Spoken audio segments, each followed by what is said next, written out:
तरीही सावध होती. आणि त्याच वेळी एक टर्निंग पॉइंट आला.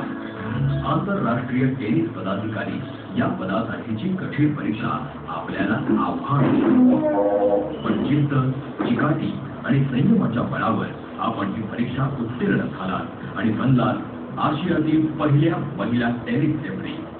ही परीक्षा 99 मध्ये मी पहिल्यांदा इंटरनॅशनल अंपायर म्हणून व्हाईट बॅच झाली. त्याच्यानंतर मी ॲज अ चेअर अंपायर करत होते 2006 पर्यंत. 2006 नंतर परत एक अपॉर्च्युनिटी आली की त्यांना रेफरी पाहिजे होता. ही परीक्षा पास मी सिल्वर बॅच रेफरी झाली. 2006 ते 2009 मध्ये माझ्या कामाची पद्धत बघून ICFने मला 2009 मध्ये gold batch, which is the last batch आमच्या ऑफिशियल टीममध्ये, तो मला दिला. एशियामध्ये गोल्ड बॅच रेफरी लेडीजमधली मी एकच आहे, वुमन्समध्ये. गोल्ड बॅच रेफरी या टेनिस जगतातल्या सर्वोच्च किताबासह भारताचंच नव्हे तर आशियाई खंडाचं प्रतिनिधित्व जगापुढे करणाऱ्या या संयमी रेफरीचा सार्थ अभिमान वाटतो. भारताच्या या पहिल्या टेनिस रेफरीला तिने निवडलेल्या या नव्या वाटेसाठी झी मराठी उंच माथा झोका पुरस्काराने सन्मानित करताना आम्हाला अत्याधिक आनंद होत आहे.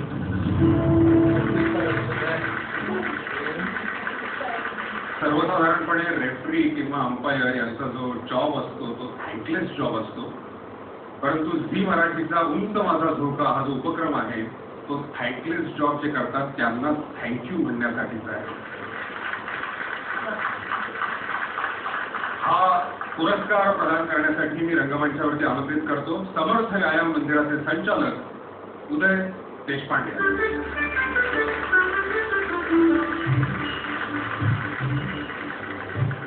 मी शीतल कन्नम्मा अय्यर यांना विनंती करतो की त्यांनी कृपया हा पुरस्कार स्वीकारण्यासाठी रंगमंचावर.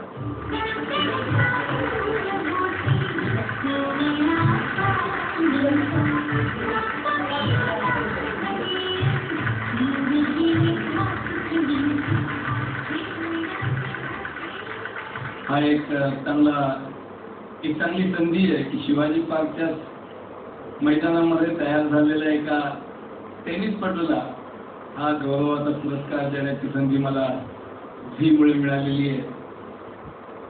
हा पुरस्कार केवळ त्यांनी केलेल्या अचिव्हमेंटसाठी नाही, त्याच्या मागची त्यांची जिद्द, त्याच्यासाठी केलेली खट्टर तपश्चर्या, आलेल्या अडचणी, त्याच्यावरती केलेली मात, या सगळ्याला हा केलेला सलाम आहे.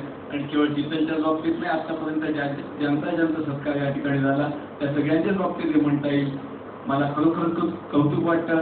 मी त्यांना विनंती करतो की त्यांनी 2 शब्द सांगावे. नमस्कार. टेनिस कोर्टवर बोलायला काही भीती नाही वाटत, स्टेजवर बोलायचं म्हणजे खरंच प्रश्न पडतो. मी प्रथम झी मराठीचे आभार मानते की त्यांनी मला या पुरस्कारासाठी योग्य समजलं.